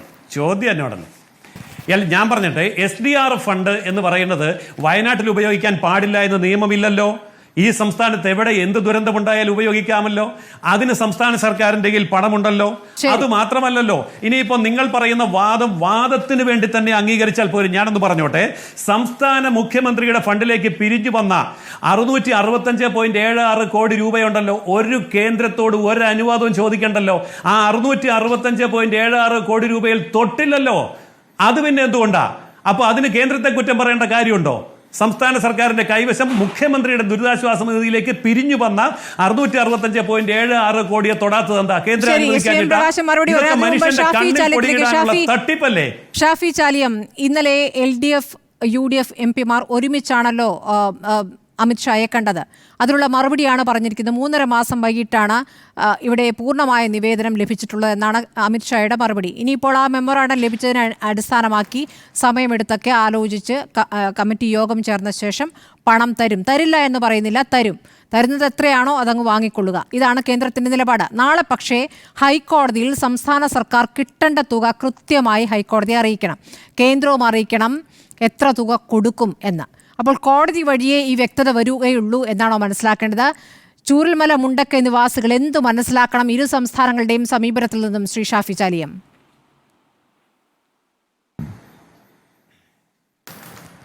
നാളെ ഹൈക്കോടതിയുടെ വിധിയെ നമ്മളെല്ലാവരും ഉറ്റുനോക്കുകയാണ്. കാരണം കോടതി തന്നെയാണല്ലോ പ്രതീക്ഷ. അപ്പോൾ തീർച്ചയായും നാളെ നിർണായകമായ ഒരു ദിവസമാണ്. പിന്നെ ആഭ്യന്തരമന്ത്രി പ്രിയങ്കയുടെ നേതൃത്വത്തിൽ കേരളത്തിലെ MP-മാർ കൊടുത്ത ആ നിവേദനത്തിൻ്റെ അടിസ്ഥാനത്തിൽ അതിൻ്റെ മറുപടി പറയും എന്നൊക്കെ പറഞ്ഞെങ്കിലും നിരാശാജനകമാണ് കേന്ദ്രത്തിൻ്റെ നിലപാട്. ഇവിടെ BJP-യുടെ സുഹൃത്ത് പറഞ്ഞു, ഈ SDRF ഫണ്ടിൽ നിന്നെടുത്തു എവിടെയും കൊടുത്തോട്ടെ. എവിടെയും കൊടുക്കണമെന്ന് കുഴപ്പമൊന്നുമില്ല. എത്ര കൊടുക്കാവൂ എന്നതാണ് സ്മൃതി പറഞ്ഞത്. അതൊരു മാനദണ്ഡം വെച്ചിരിക്കുകയാണ്. അപ്പോൾ സ്വാഭാവികമായും ആ മാനദണ്ഡപ്രകാരം കൊടുക്കാൻ കഴിയുന്ന തുക കൊണ്ട് കേരളത്തിൽ വീടുണ്ടാക്കാൻ കഴിയില്ല. പിന്നെ ഇതൊക്കെ പോട്ടെ, കേന്ദ്രത്തിൽ നിന്ന് എന്ത് നാം പ്രതീക്ഷിക്കണം? വാക്ക് പറഞ്ഞാൽ വാക്ക് നിറവേറ്റണ്ടേ ഭരണാധികാരികൾ? എന്താണ് നരേന്ദ്രമോദിജി വയനാട്ടിൽ വന്ന് പറഞ്ഞത്? എന്തായിരുന്നു അദ്ദേഹം വന്ന ഒരു രംഗം? സത്യം പറയുകയാണ്, പ്രധാനമന്ത്രി അവിടെ വന്ന് എല്ലായിടത്തും കണ്ട് ആ ദുരിത ക്യാമ്പിൽ അനുഭവിക്കുന്ന കൊച്ചു കുട്ടികളുമായി എത്രയോ സമയം എല്ലാ സുരക്ഷാ മാനദണ്ഡങ്ങളും മാറ്റിവെച്ച് തങ്ങളുടെ ഒരു വല്യച്ഛനോ ഉപ്പാപ്പയാണെന്നുള്ള ധാരണയിൽ ഒരു കൊച്ചുകുട്ടി അദ്ദേഹത്തിനെ താടി തടവിയപ്പോൾ ആ തടവിക്കോട്ടെ കുഞ്ഞുങ്ങൾക്ക് സത്യം പറയുക ഒരു ഹൃദയഭേദകമായ കാഴ്ച. തീർച്ചയായിട്ടും പ്രധാനമന്ത്രിയുടെ ഒരു മനസ്സ് വല്ലാതെ പ്രതീക്ഷിച്ചു വയനാട്ടുകാർ, ഞങ്ങളെല്ലാവരും. അതുകൊണ്ട് രാഷ്ട്രീയം നോക്കാതെ നരേന്ദ്രമോദി ആ കുഞ്ഞിനെ ലാളിക്കുന്ന വീഡിയോ ഞാൻ വരെ ഷെയർ ചെയ്തു. പല തീവ്രവാദികളും താഴെ വന്ന് എന്തെല്ലാമോ തെമ്മാടിത്തമ്മളോട് പറഞ്ഞു. അപ്പോഴും നമ്മളെ പ്രതീക്ഷ എന്താണ്? ഇപ്പോൾ രാഷ്ട്രീയമല്ല, ഇപ്പോൾ ഒന്നുമല്ല, ഒരു നാടിനെ റീഹാബിലിറ്റ് ചെയ്യണം. മാത്രമല്ല പ്രധാനമന്ത്രി പറഞ്ഞൊരു വാക്ക് വളരെ ഹൃദയസ്പർശിയായ വാക്കാണ്. അതായത് വയനാടിനെ റീഹാബിലിറ്റ് ചെയ്യാൻ പണം ഒരു തടസ്സമാവില്ല. നിങ്ങളെ റിപ്പോർട്ടർ ചാനലൊക്കെ അത് എഴുതി കാണിച്ചത് എത്ര മണിക്കൂറാണെന്ന് പറയും. വല്ലാത്തൊരു വാക്കാണത്. വയനാടിൻ്റെ ദുരിതമകറ്റാൻ പണം എന്നത് തടസ്സമായില്ല. കഴിഞ്ഞ 4 മാസമായി സ്മൃതി എന്താ സ്ഥിതി? എന്താ തിരിഞ്ഞു നോക്കുന്നുണ്ടോ? ഇത് പറഞ്ഞ പ്രധാനമന്ത്രി പിന്നീട് വായ തുറന്നു താൻ കണ്ട കാഴ്ചകൾ, ആ കുട്ടികളെ തലോടിയത്, താൻ പറഞ്ഞ വാക്കുകളെ കുറിച്ച് എന്തെങ്കിലും സഹായമുണ്ടോ? ഞങ്ങൾ ഈ രാജ്യത്ത് GST തരുന്നവരല്ലേ കേരളവും. ഇങ്ങനെ ചെയ്യാൻ പാടുണ്ടോ? സംസ്ഥാന സർക്കാരിനോടൊക്കെ പരമാവധി സഹകരിച്ചവരാണ് ഞങ്ങൾ. കാരണം ദുരന്തമുഖത്ത് ഞങ്ങളൊരു രീതി അതാണ്. ഇപ്പം താന്നൂർ ദുരന്തം ഉണ്ടായി, പല വിമർശനങ്ങളും നേരിട്ടു. പക്ഷേ സർക്കാരിനോടൊപ്പം പാണക്കാട് തങ്ങളും ലീഗിൻ്റെ നേതാക്കന്മാരും ഒരുമിച്ചു നിന്നു. എന്നാൽ പിന്നീട് സർക്കാർ എന്ത് ചെയ്തു? അവിടെ താന്നൂർ കൊടുത്ത വാഗ്ദാനമൊക്കെ പിറകോട്ട് പോയി. വയനാട് തന്നെ പുത്തുമലയിൽ എന്തെല്ലാം വാഗ്ദാനം കൊടുത്തു? എന്തെങ്കിലും നടന്നോ? 4 മാസമായി സ്തംഭിച്ച് നിൽക്കുകയാണ് വയനാട്. നിങ്ങൾക്കറിയോ, കഴിഞ്ഞ സെപ്റ്റംബർ 30-നകം ലാൻഡ് എന്തായിരിക്കും? കണ്ടെത്തിയിരിക്കും, തന്നിരിക്കുമെന്ന് ഉറപ്പ് പറഞ്ഞതാണ് റവന്യൂ മന്ത്രി. ഇപ്പം എന്താ പറയണത്? ഞങ്ങൾ കോടതി ഇടപെട്ടു, എന്ത് ചെയ്യാനാണ്? അതെന്താ ചെയ്യേണ്ടത്? ഒരു ലാൻഡ് പോയി പെട്ടെന്നാണ്ട് ഒരു ഉത്തരവിലൂടെ ഏറ്റെടുക്കാനോ വേണ്ടത്? ആ ലാൻഡിൻ്റെ ഉടമസ്ഥരുമായി നെഗോഷ്യബിലിറ്റി ചെയ്യണം, സംസാരിക്കണം, അവർക്ക് ആവശ്യമായ രീതിയിലുള്ള വില കൊടുക്കണം. പക്ഷെ അത്തരം ചർച്ചകളൊന്നും നടത്താതെ പ്രഹസനമായ രീതിയിൽ അവിടെ ഏറ്റെടുത്തിട്ട് എന്ത് ചെയ്യുക? പോയി കോടതി പോയിക്കുമെന്ന് പറയാം. അവർ കോടതി പോയി, സ്വാഭാവികമായും കോടതി സ്റ്റേ കിട്ടി. ഇപ്പോൾ കോടതിയെ പഴി പറഞ്ഞിരിക്കുകയാണ്. ഇതാണോ ന്യായം? 4 മാസം എന്തെല്ലാം പ്രഖ്യാപിച്ചു? അവിടെ ദിവസേന അവർക്ക് ജീവിക്കാനുള്ള 300 രൂപ കൊടുക്കും. എത്ര കിട്ടി? 2 മാസമായി ഒന്നും കിട്ടുന്നില്ല. വാടക വീടെടുത്ത് താമസിച്ചോളാൻ പറഞ്ഞു, വാടക ഞങ്ങൾ തരാം. 2 മാസമായി വാടകയില്ല. ഇന്നലെ നിങ്ങളെ ചാനലിൽ ഡോക്ടർ അരുൺകുമാർ നയിച്ച ചർച്ചയിൽ ഞങ്ങളെ പ്രതിനിധി PK ഫിറോസ് ഇതേ കാര്യം പറഞ്ഞു. അവിടെ വാടകയും കിട്ടുന്നില്ല, സ്റ്റൈപ്പൻഡ് കിട്ടുന്നില്ല, സർക്കാർ പ്രഖ്യാപിച്ചത് ഒന്നും കിട്ടുന്നില്ല, അന്നം കിട്ടുന്നില്ല എന്ന് പറഞ്ഞാൽ ആർക്കാ കിട്ടാത്തത്? അപ്പുറത്ത് അഡ്വക്കേറ്റ് അരുൺകുമാർ CPM പ്രതിനിധി വെല്ലുവിളിച്ചു. ആർക്കാ കിട്ടാത്തത്? ഒരാളെ പേര് പറയുകയാണ്. ഫിറോസ് പേര് പറഞ്ഞു, ഒരു സൈനബൻ്റെ പേര്. അവരെ നമ്പറുണ്ടോ ചോദിച്ചു. നമ്പറുണ്ട്, ഇപ്പോൾ വിളിക്കുന്നതാണ്. നിങ്ങൾ സൗകര്യമായിട്ട് വിളിച്ചോളൂ. അല്ല, ഇപ്പം തന്നെ വിളിക്കണം. അരുൺകുമാർ നേരിട്ട് വിളിച്ചപ്പം സൈനബ മാത്രമല്ല 16 പേര് ലൈനിൽ വന്നു. ഞങ്ങൾക്ക് ഇതൊന്നും കിട്ടിയില്ല എന്ന് പറഞ്ഞിട്ട്. അതോടുകൂടി അരുൺകുമാറിൻ്റെ കാര്യം തീരുമാനമായി. പിന്നെ മിണ്ടിട്ടില്ല. ജയകൃഷ്ണ മാഷ് നമ്മളെ പ്രകാശ മാഷ് അത്തരത്തിലെ വിഡിത്തരങ്ങളൊന്നും ഇവിടെ പറയില്ലെന്ന് ഞാൻ വിശ്വസിക്കുന്നു. ഞാൻ അദ്ദേഹത്തിന് കേട്ടിട്ടില്ല. പക്ഷേ ഞങ്ങളൊരു കാര്യം തീരുമാനിച്ചു. ഞങ്ങൾ തുടങ്ങാൻ പോവുക പണി. നമ്മൾ സർക്കാരിനെ കുറേ കാലമായി കാത്തിക്കും. കാരണം ഞങ്ങൾക്കിത് ഹോൾഡ് ചെയ്യപ്പെടില്ല. ഈ പൊതുജനങ്ങൾ പലരും ഞങ്ങൾക്ക് സംസ്ഥാന സർക്കാരിനേക്കാൾ ഞങ്ങളെ വിശ്വാസമുള്ള പലരും ഞങ്ങൾക്ക് കാശ് തന്നിട്ടുണ്ട്.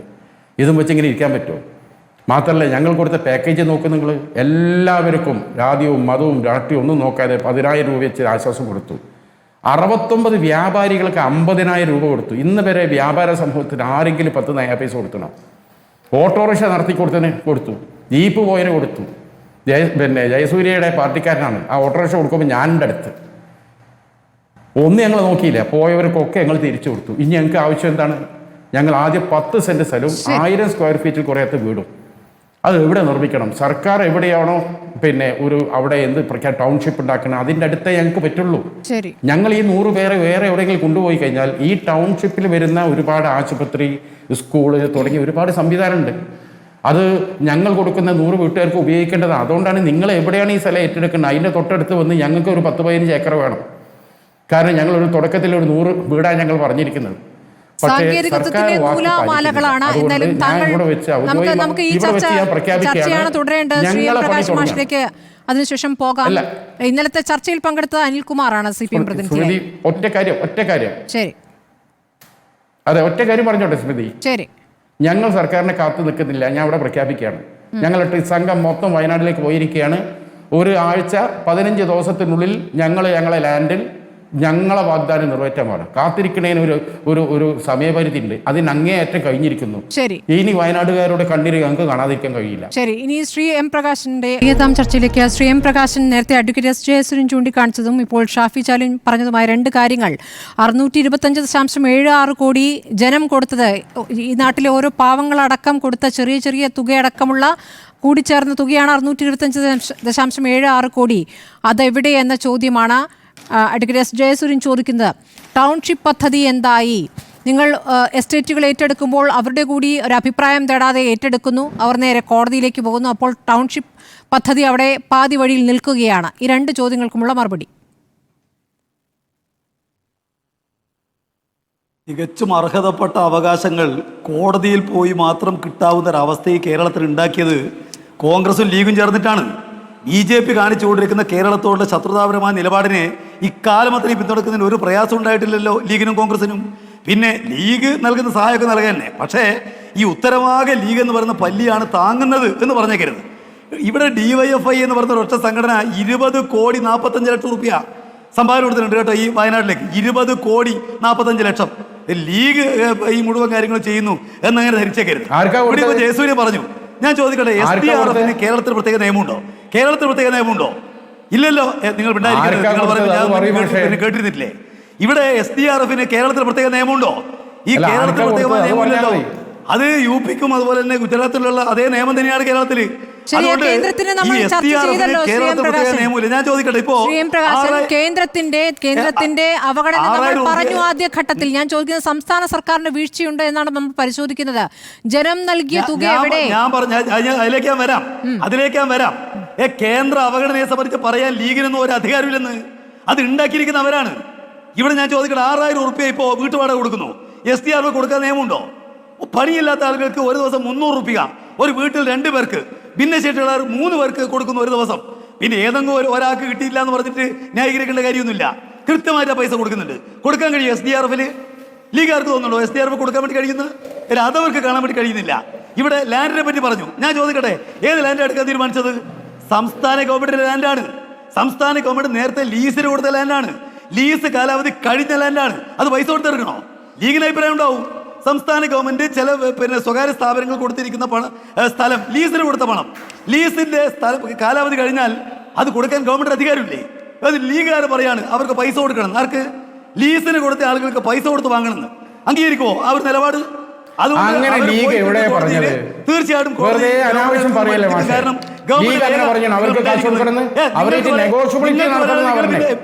നിങ്ങൾ ഷാഫി നിങ്ങൾ മിണ്ടാടിക്കുന്നത്. നിങ്ങൾ ഒരുപാട് വായിട്ടളക്കുമ്പോൾ ഞാൻ പറഞ്ഞില്ലല്ലോ.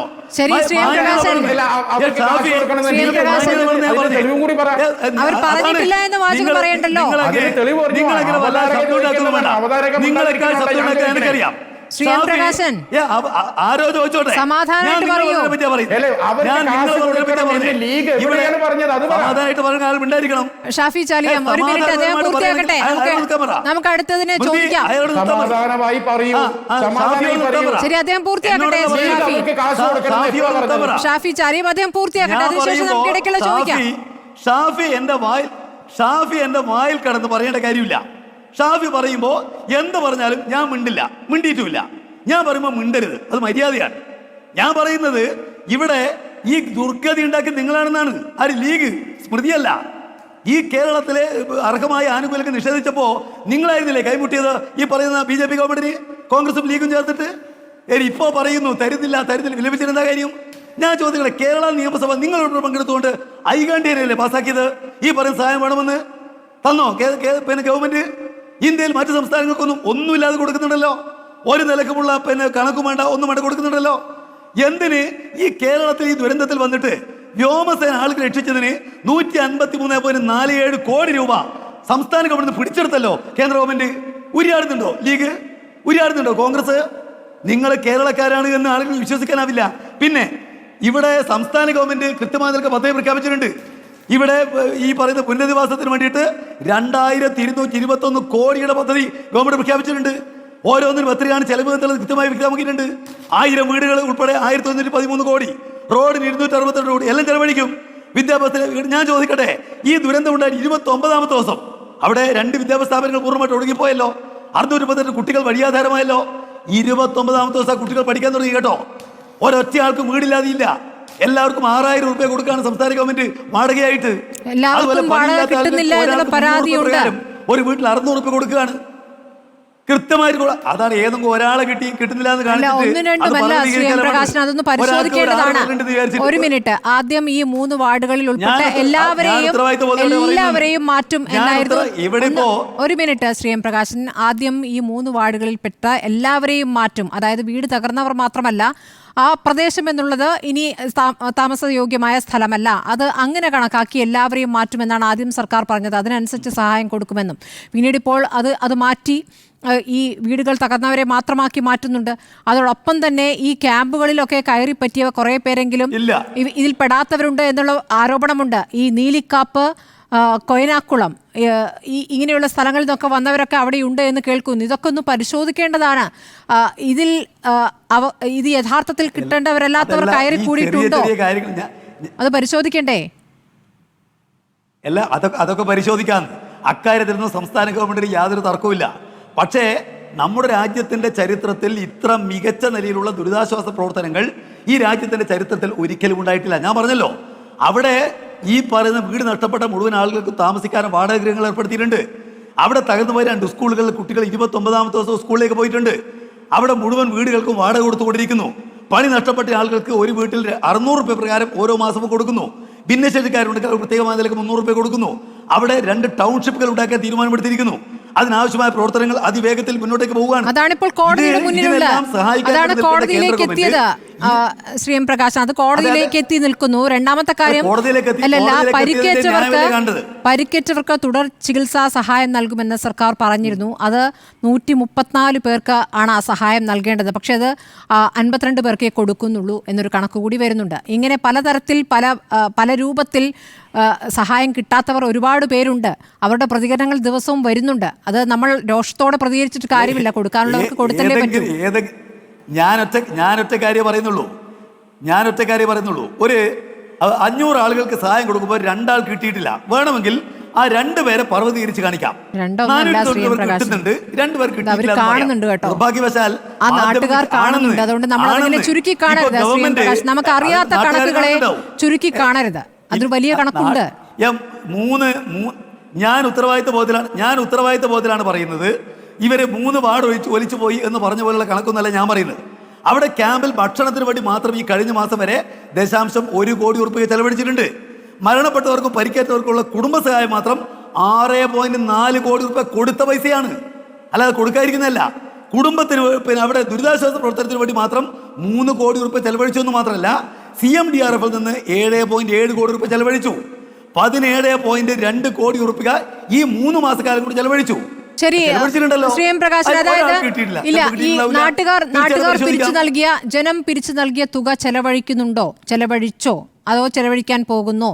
അതിലൊരു വ്യക്തത തരാമോ? ഇതിലിപ്പോ ഈ CMDRF ചെലവഴിച്ച പൈസയെ സംബന്ധിച്ച് ഗവൺമെന്റ് പറഞ്ഞല്ലോ, 7.7 കോടി രൂപ ഇതുവരെ CMDRF ചെലവഴിച്ചിട്ടുണ്ട്. അവിടെ ഏതാണ്ടിപ്പോ ഈ 2 പഞ്ചായത്തുകൾക്ക് വേണ്ടിയിട്ട് ഇപ്പോ മാറ്റിവെക്കാൻ വേണ്ടി തീരുമാനിച്ചിട്ടുള്ള വയനാട് സഹായമായി തിരിച്ചു കിട്ടിയ തുകയുടെ കണക്കാണ് ഞാൻ പറഞ്ഞത്. 625.76 കോടി എന്നുള്ളത്. അതേന്ന് സംസ്ഥാന ഗവൺമെന്റ് ഒരു കാര്യം പറഞ്ഞിട്ടുണ്ട്. കേന്ദ്ര ഗവൺമെന്റ് ഒരു പൈസയും തന്നില്ലെങ്കിലും ഈ പുനരധിവാസ പാക്കേജ് സംസ്ഥാന ഗവൺമെന്റ് നടപ്പിലാക്കും. നമുക്ക് നടത്തേണ്ടി വരും, അങ്ങനെ നടത്തേണ്ടി വരും. ഇപ്പോൾ പുതുതായി അറിയുന്ന അനുസരിച്ച് അത് കേന്ദ്രത്തിന് തീരുമാനിക്കാം ആർക്ക് കൂടുതൽ കൊടുക്കണം, ആർക്ക് കൂടുതൽ കൊടുക്കണ്ട. അപ്പോൾ കേരളത്തിന് കൊടുക്കേണ്ട ത്രിപുരയ്ക്ക് കൊടുക്കാം, കേരളത്തിന് കൊടുക്കേണ്ട തമിഴ്നാടിന് കൊടുക്കാം എന്നൊക്കെ തീരുമാനിക്കുന്നുണ്ടാകാം കേന്ദ്രം. അങ്ങനെയെങ്കിൽ ഇവിടെ നമ്മൾ ഒരുമിച്ച് കേന്ദ്ര ഗവൺമെന്റ് എന്ന് പറയുന്നത് ഒരു പാർട്ടിയുടെ സ്ഥാപനമൊന്നുമല്ല. ഞങ്ങളൊക്കെ കാര്യം പറയുന്നുള്ളൂ. കേന്ദ്ര ഗവൺമെന്റ് നരേന്ദ്രമോദി എന്ന് പറയുന്നത് ഇവിടെ BJPയുടെ പ്രധാനമന്ത്രി ഒന്നുമല്ല, ഈ രാജ്യത്തിന്റെ പ്രധാനമന്ത്രിയാണ്. അദ്ദേഹം ഉപയോഗിക്കുന്ന പണം എന്ന് പറഞ്ഞാൽ BJPക്കാരൻ കൊടുക്കുന്ന പൈസയല്ല, കേരളം അടക്കമുള്ള സ്ഥലങ്ങളിൽ എല്ലാ രാഷ്ട്രീയപ്പെട്ടവരും കൊടുക്കുന്ന പണമാണ്. അത് തന്നിഷ്ടം പോലെ തോന്നിയാസം പോലെ ഉപയോഗിക്കാൻ അദ്ദേഹത്തിന് അധികാരമില്ല, ഗവൺമെന്റ് അധികാരമില്ല. അതിനെ സഹായിക്കുന്നതിന് ലീഗിനും അധികാരമില്ല. ശരി, ഈ അന്യായം കാണിക്കുമ്പോൾ ചെറുക്കാൻ ലീഗ് തയ്യാറാവണം, കോൺഗ്രസ് തയ്യാറാവണം. നിർഭാഗ്യം വെച്ചാൽ അവരും ഇതിന്റെ കൂടെയാണ്. അല്ല, ശ്രീ എം പ്രകാശൻ മനസ്സിലാക്കേണ്ടത് ഇവിടെ കേരളത്തിൽ പ്രതിപക്ഷവും സർക്കാരും ഒരുമിച്ചാണ് ഇതുവരെ മുന്നോട്ട് പോയത്. ഇനി മറിച്ചാലോചിക്കേണ്ടി വരുമെന്നാണ് ഇപ്പോൾ പ്രതിപക്ഷം പറയുന്നത്. ഇന്നത്തെ ദിവസം വരെയും ഒരുമിച്ച് തന്നെയാണ് നിന്നിട്ടുള്ളത്. നോക്കൂ, കേന്ദ്രമന്ത്രിയെ കാണാൻ അമിത്ഷായെ കാണാൻ പോയതും അങ്ങനെയാണ്. അമിത്ഷായെ കാണാൻ പോയതും ഒരുമിച്ചാണ്. പക്ഷേ വിമർശിക്കേണ്ടിടത്ത് വിമർശിക്കാതിരിക്കാൻ പറ്റില്ലല്ലോ. അതല്ല കറക്റ്റ്. അപ്പോഴേക്കും BJPക്കൊപ്പമാണ് എന്ന രൂപത്തിൽ പറയുന്നത് എത്രത്തോളം ശരിയാണ്? ഈ കേരളത്തോട് എത്ര കാലമായി അവഗണന കാണിക്കുന്നേ? ഇവിടെ ഏതെങ്കിലും കാലത്ത് ഒരു സ്റ്റേറ്റിന് സുപ്രീം കോടതി പോയിട്ട് കടം വാങ്ങാൻ വേണ്ടിയിട്ടുള്ള അവകാശം സ്ഥാപിക്കേണ്ടി വന്നിട്ടുണ്ടോ? അപ്പോഴെല്ലാം ആരാ സഹായിച്ചു? BJPയും പിന്നെ കോൺഗ്രസും ലീഗും അല്ലേ? ഈ കേരളത്തിലെ പണം അനുവദിക്കാതിരിക്കുന്ന കാര്യത്തിൽ സുപ്രീം കോടതി പോണ്ടി വന്നല്ലോ കേരളത്തിന്. ആരായിരുന്നു സഹായം? BJP ലീഗും അല്ലേ? ശരി, കോടതിയിലേക്ക് എത്തിച്ചതിന്റെ ഉത്തരവാദിത്തം ആർക്കാണ്? അഡ്വക്കേറ്റ് ജയസൂര്യൻ, താങ്കൾക്ക് മറുപടി നൽകാം. ഒപ്പം ഏറ്റവും ഒടുവിലത്തെ ഒരു ഉദാഹരണം കൂടി ചൂണ്ടിക്കാണിക്കാം. ഇപ്പോൾ ഫിഞ്ചൽ ചുഴലിക്കാറ്റ് തമിഴ്നാട്ടിൽ വീശിയടിച്ചു.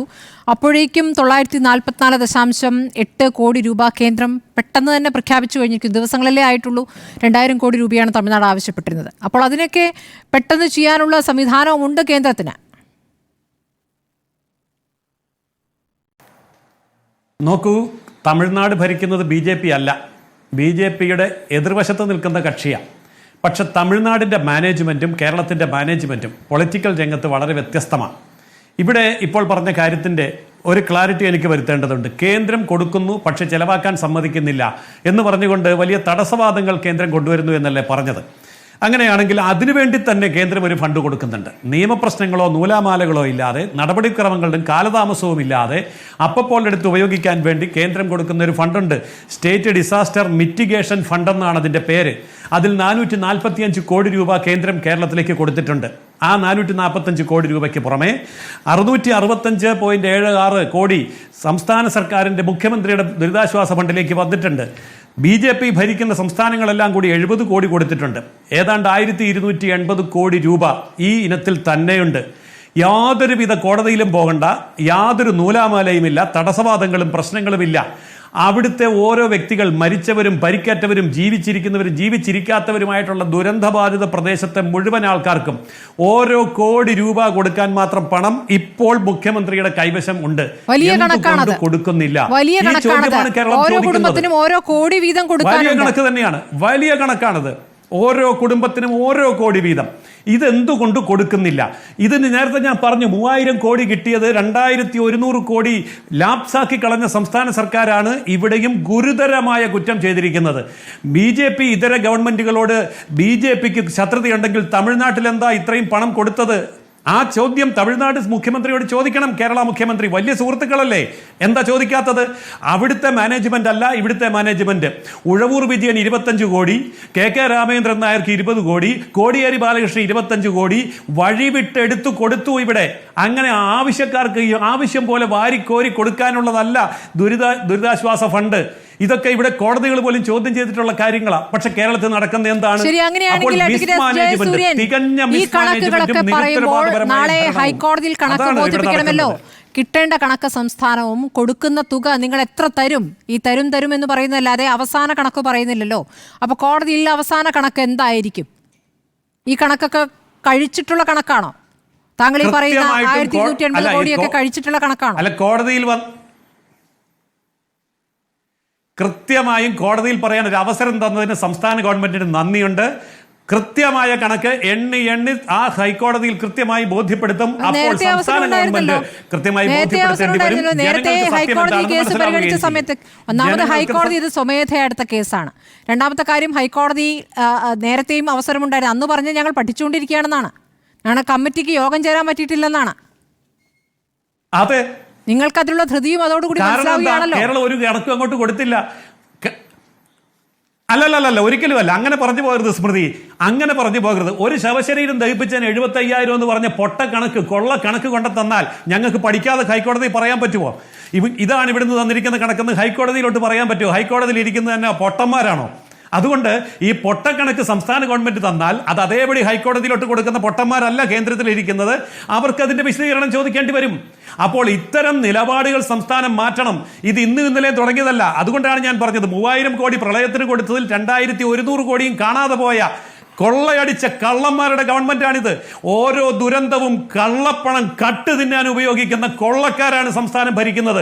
നാളെ അത് ഹൈക്കോടതിയിൽ ബോധ്യപ്പെടുത്തേണ്ടി വരും. കേന്ദ്രം ബോധ്യപ്പെടുത്തുകയും ചെയ്യും.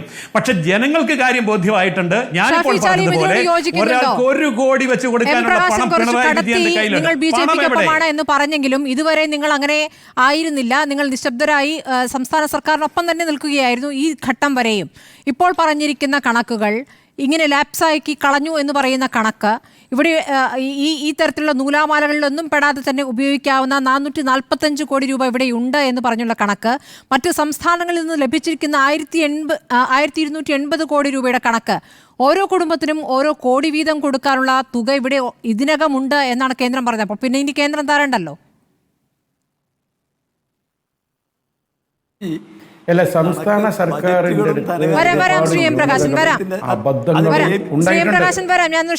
ഞാൻ പറയട്ടെ, സംസ്ഥാന സർക്കാരിന്റെ ഭാഗത്ത് നിന്ന് ധാരാളം പിഴവുകളും ന്യൂനതകളും അഴിമതിയും ഒക്കെ ഉണ്ടായിട്ടുണ്ട്. പക്ഷെ ഇതൊന്നും പറയാൻ BJP-ക്കാരന് യാതൊരു അവകാശമില്ല. കാരണം കേരളത്തോട് ഇത്ര അനീതി കാണിച്ച ഒരു സർക്കാരാണ് കേന്ദ്ര സർക്കാർ. അതുകൊണ്ട് BJP-ക്കാരന് ഇവിടുത്തെ സർക്കാരിൻ്റെ ന്യൂനതൊക്കെ പറയുന്നത് അഭിനയിക്കുകയാണ്. ഇവർ തമ്മിലൊക്കെ അച്ചാച്ച പോലെയാണ്.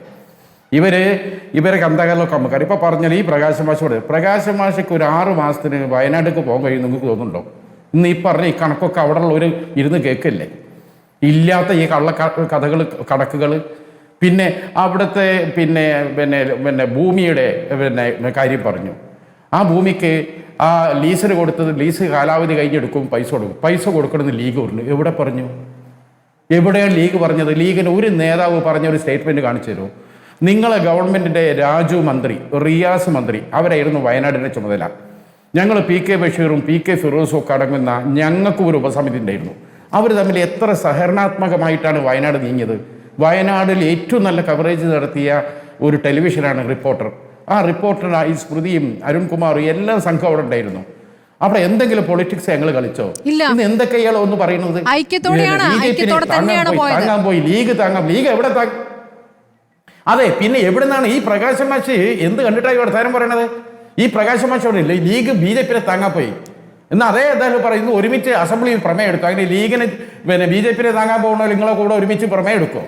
എന്ത് വർത്താനായി പറയണത്? ഈ കേരളത്തിനോടൊപ്പമാണ് ഞങ്ങൾ എന്നാണ് ഞങ്ങൾ സെൻട്രൽ പോയി പറഞ്ഞത്. പിന്നെ കേന്ദ്രം അവഗണിക്കുന്നു എന്ന് നിങ്ങൾക്ക് പറയാൻ ഞാൻ ഒരൊറ്റ കാര്യം ചോദിക്കട്ടെ സ്മൃതി. ഈ കേന്ദ്രം കേരളത്തിനെ അവഗണിക്കുന്നതിൽ നിന്നും കേരളത്തെ രക്ഷിക്കാൻ ഒരു പുതിയ അപ്പോയിൻമെൻറ്റ് നടത്തിയിട്ടുണ്ട് ഡൽഹിയിൽ. KV തോമസ് എന്ന മനുഷ്യനെ വലിയ തുക പ്രതിഫലം നൽകിയിട്ട് വലിയ സ്റ്റാഫുകൾ, ഔദ്യോഗിക കാറ്, വീട്, സംവിധാനം, ഈ അടുത്ത അസംബ്ലിയിൽ വെച്ച കണക്ക് പ്രകാരം കോടിക്കണക്കിന് രൂപയാണ് ചെലവായത്. എന്തിനാണ്? എനിക്ക് അമിത്ഷാജിയുമായി നല്ല ബന്ധമാണ്, എനിക്ക് മോഡിജിയുമായി വലിയ ബന്ധമാണ്. ആ ബന്ധം ഉപയോഗിച്ച് ഈ സംസ്ഥാനത്തിന് അവകാശങ്ങൾ നേടിയെടുക്കും. എന്താ മുഖ്യമന്ത്രി പിണറായി പറഞ്ഞത്? KV തോമസിന്റെ ഇത്ര കാലത്ത് അനുഭവ സമ്പത്തും പ്രധാനമന്ത്രിയും ആഭ്യന്തരമന്ത്രിയുമായുള്ള ബന്ധം ഉപയോഗം സ്റ്റേറ്റിൽ പെടുത്തും. 10 നയാ പൈസയുടെ ഉപകാരം ഈ മനുഷ്യനെ കൊണ്ട് ഈ കേരളത്തിലുണ്ടായോ? എന്നാൽ എത്ര കോടി പാവപ്പെട്ടവന് നികുതി പണം പോയി? ഈ ആർത്തി പണ്ടായിരത്തിന് അവിടെ കൊണ്ടുപോയി വെച്ചിട്ട് കാലത്തറായി. എന്തിനു സുപ്രീം കോടതി പോയി? ഇമ്മാതിരി മനുഷ്യന്മാരെ അവിടെ കൊണ്ടുപോയി വെച്ചിട്ട് എന്നിട്ട് പറയാ കോടതി പോയി. കോടതി പോകാൻ ഒരു KV തോമസിന്റെ ആവശ്യമുണ്ടോ? എന്തിനാണ് അയാളെ തിരിച്ചു വിളിക്കി?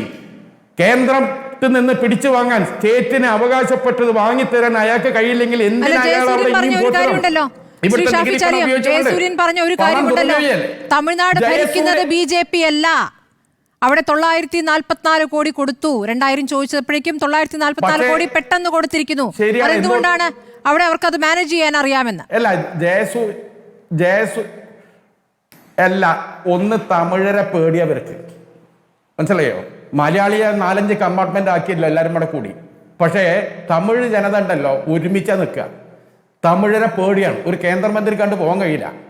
ഒന്ന് അതന്നെ. രണ്ട്, ജയസൂര്യക്ക് പറയാൻ അവകാശമില്ല എന്നുള്ളൂ. സംസ്ഥാന സർക്കാരിൻ്റെ അടുത്ത് ഒരുപാട് ജാഗ്രത കുറവ് ഈ എസ്റ്റിമേഷൻ തയ്യാറാക്കുന്നതിലുണ്ടായിട്ടുണ്ട്. 75,000 രൂപയ്ക്ക് ശവസംസ്കാരം എന്ന് പറയുമ്പോൾ അതിശോക്തി അറിഞ്ഞ കണക്കാണത്. അത് ഞങ്ങളെ പാർട്ടി വിമർശിച്ചിട്ടുണ്ട്. അതിൽ എന്ത് എസ്റ്റിമേഷൻ ആണെങ്കിൽ പോലും ഒരു പക്ഷേ കേന്ദ്രത്തോട് ചോദിച്ചാൽ അത്ര കിട്ടിയില്ല. ഇതൊക്കെ ന്യായീകരണമാണെങ്കിൽ പോലും ചില ശീർഷകങ്ങൾ ഒരുപാട് ദുർവ്യാഖ്യാനിക്കപ്പെട്ടു. ഇതിനെ ഒരു അവസരമാക്കി ഉപയോഗിക്കാൻ BJPക്ക് അവസരം കൊടുത്തു. അതാണ്ടായത്. അപ്പൊ ഇത്തരം കാര്യങ്ങളിലൊക്കെ വേണ്ടത്ര ജാഗ്രത വേണമായിരുന്നു. നമ്മളിവിടെ പറഞ്ഞതാണ്, ഞങ്ങളിപ്പോൾ ഇത്രയും കാലം കാത്തുന്നു. ഇപ്പോൾ നോക്കി ഞങ്ങളെ കുറ്റം പറഞ്ഞു കൊടുക്കുകയാണല്ലോ. ഞങ്ങളവിടെ ചെയ്യുന്ന സേവനങ്ങളെക്കുറിച്ച് അവിടുത്തെ വ്യാപാരി വ്യവസായി ഏകോപന സമിതിയുണ്ട്, വ്യാപാരി വ്യവസായി സമിതിയുണ്ട്, CPM-നോടൊക്കെ. ആ വ്യാപാരി വ്യവസായ സമിതി ജില്ലാ കമ്മിറ്റി എടുത്തൊരു പ്രമേയമുണ്ട്, ഒരു കത്ത്. എന്താ അറിയോ? വ്യാപാരികളെ സഹായിക്കാൻ മുന്നോട്ട് വന്ന ഏക രാഷ്ട്രീയ പാർട്ടി, ഒരു സർക്കാർ പോലും തിരിഞ്ഞു നോക്കാത്തപ്പോൾ. അങ്ങനെ വേദനിക്കുന്നവരല്ല ഞങ്ങളെ പല്ലി കില്ലി ഉത്തരണ്ട്. അതൊക്കെ വയനാട് ചൂരമല പോയി പറഞ്ഞു, അടി കിട്ടും നിങ്ങൾക്ക്. മുസ്ലിം ലീഗിനെ ഉത്തരം താങ്ങിയ പല്ലി എന്നൊക്കെ അവിടെ പോയി എന്ന് പറഞ്ഞു നോക്ക്. അപ്പൊ അറിയും ഞങ്ങൾ അത്ര ആത്മാർത്ഥപരമായാണ് ഈ വിഷയത്തിൽ. ഓരോരുത്തരും അവരവന് കഴിയുന്ന രൂപത്തിലാണ് പ്രവർത്തിക്കേണ്ടത്. അതിനെ ആ രൂപത്തിൽ അപമാനിക്കുന്നത് ശരിയല്ല. ശ്രീം പ്രകാശൻ താങ്കൾക്ക് മറുപടി നൽകാം. ഇവിടെ ജയസൂര്യൻ പറയുന്നത് കേട്ടാൽ തോന്നുക കേരളത്തിൻ്റെ കയ്യിൽ മാത്രമാണ് ഈ പറയുന്ന ദുരിതാശ്വാസ ഫണ്ട് ബാക്കിയുള്ളതെന്നാണ്. ഈ ഇന്ത്യ ഗവൺമെൻറ് അതിൻ്റെ മൂന്നാമത്തെ ഗഡു ഇന്ത്യയിൽ എവിടെയും കൊടുത്തിട്ടില്ല. ബീഹാറിൻ്റെ കയ്യിലുണ്ട് ഇഷ്ടംപോലെ പണം, തെലങ്കാനയുടെ കയ്യിലുണ്ട് ഇഷ്ടംപോലെ പണം, ആന്ധ്രയുടെ കയ്യിലുണ്ട് ഇഷ്ടംപോലെ പണം, തമിഴ്നാടിൻ്റെ കയ്യിലും ഇഷ്ടംപോലെ പണമുണ്ട്. പക്ഷെ അവർക്കെല്ലാം കൊടുക്കാം. കേരളത്തിൽ ഈ പൈസയുടെ കണക്കൊക്കെ പറഞ്ഞിട്ട് കൊടുക്കില്ല എന്നല്ലേ? വയനാടിന് ഒറ്റ പൈസ കൊടുക്കാൻ സന്നദ്ധമല്ല എന്ന കാര്യം മാത്രം പറഞ്ഞാൽ മതി BJPക്കാർ. അല്ലാതെ ഇന്ത്യയിലുള്ള എല്ലാ സംസ്ഥാനങ്ങളെ പോലെ തന്നെ ഇപ്പോൾ കേരളത്തിന് 4ാമത്തെ ഗഡു കിട്ടിയിട്ടില്ലല്ലോ. ഇനി പൈസ തരുമല്ലോ. അത് 2025 മാർച്ച് മാസം 31 വരെ ഉണ്ടാവുന്ന ദുരന്തങ്ങൾക്ക് ചെലവഴിക്കാൻ ധനക്കമ്മീഷന്റെ നിർദ്ദേശമനുസരിച്ച് കൊടുക്കുന്ന പണമാണ്. അത് വയനാടിൻ്റെ ഫണ്ടൊന്നുമല്ല. ആ ഫണ്ട് ഇന്ത്യയിലെ എല്ലാ സ്റ്റേറ്റുകൾക്കും ഇപ്പോൾ കൊടുത്തിരിക്കുന്ന സ്റ്റേറ്റുകൾക്കും ഉണ്ട്. അവിടെ തെറ്റിദ്ധരിപ്പിക്കാൻ വേണ്ടി നോക്കണ്ട. പിന്നെ ലീഗ് ഈ സ്ഥലം കൊടുക്കണം. ഇപ്പോൾ ഞാൻ പറഞ്ഞ ഷാഫി പറഞ്ഞതിനെ സംബന്ധിച്ചാ സ്ഥലം എടുക്കുന്നതിനെ സംബന്ധിച്ച് ഇവിടെ അദ്ദേഹം പറഞ്ഞല്ലോ, നിങ്ങൾ സ്ഥലം വാങ്ങുന്നതിന് കൃത്യമായിട്ട് പൈസ കൊടുക്കണ്ടേ? കൊടുക്കേണ്ടതില്ല. കാരണം സ്റ്റേറ്റ് ഗവൺമെന്റിന്റെ സ്ഥലമാണ്. സ്റ്റേറ്റ് ഗവൺമെന്റ് നേരത്തെ ലീസിന് കൊടുത്ത സ്ഥലമാണ്. അതുകൊണ്ട് തന്നെ അതിന് പൈസ വീട് കഴിഞ്ഞിരിക്കുന്നു. അതുകൊണ്ട് എടുക്കാൻ തീരുമാനിച്ചു.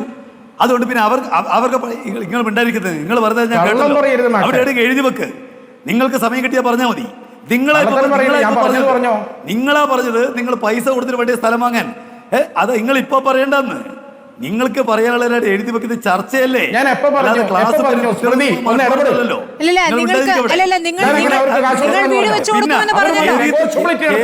വീട് വെച്ച് കൊടുക്കുമെന്ന് പറഞ്ഞല്ലോ. ലീഗ് വീട് വെച്ച് നടത്തേണ്ട കാര്യമില്ല. ഞാനതാ പറഞ്ഞത്, നെഗോഷിയേഷൻ നടത്തേണ്ട കാര്യമില്ല.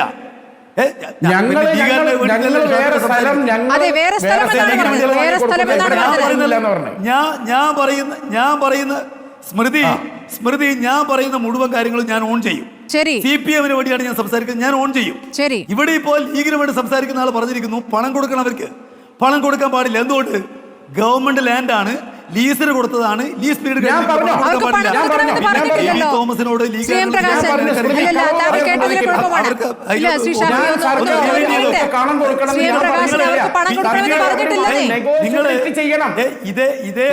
ഇതേ പണം നിങ്ങൾ എന്തിനാ നെഗോഷിയേറ്റ് ചെയ്യുന്നേ? പൈസ കൊടുക്കാനില്ലാത്ത നെഗോഷിയേറ്റ് ചെയ്യുന്നേ? പൈസ കൊടുക്കാൻ എത്ര വേണമെന്നുള്ളതല്ലേ നെഗോസിയേഷൻ. പൈസ കൊടുക്കാൻ ഇത്ര പൈസ തരും.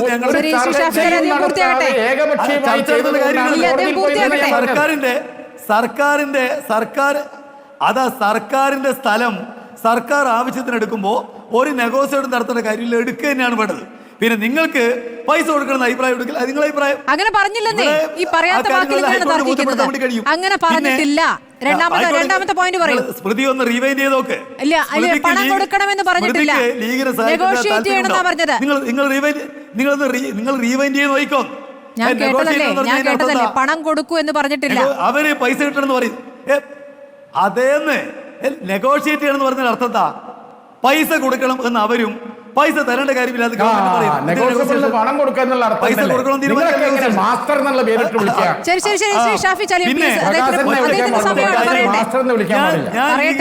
ഞാൻ ലീഗിനെ അത് വിടൂ, ലീഗിനല്ലല്ലോ മറുപടി. ഇപ്പോൾ കേന്ദ്രത്തിനുള്ള മറുപടി കൊടുക്കൂ ശ്രീ എം പ്രകാശൻ.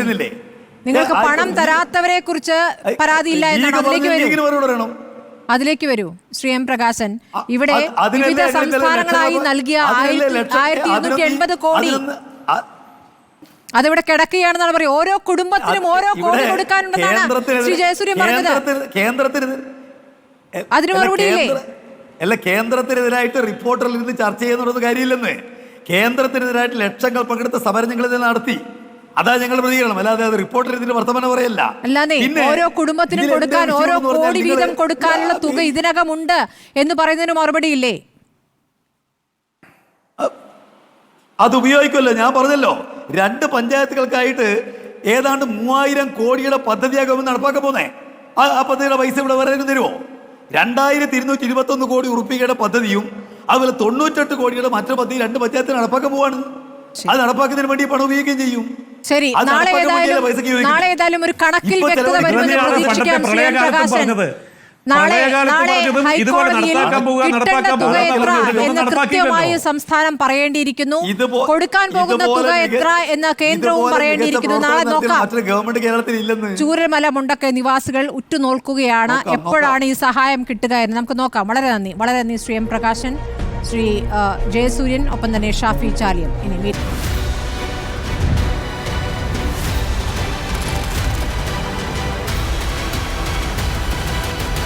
ഡിബേറ്റ് വിത്ത് സ്മൃതി പരുത്തിക്കാട്.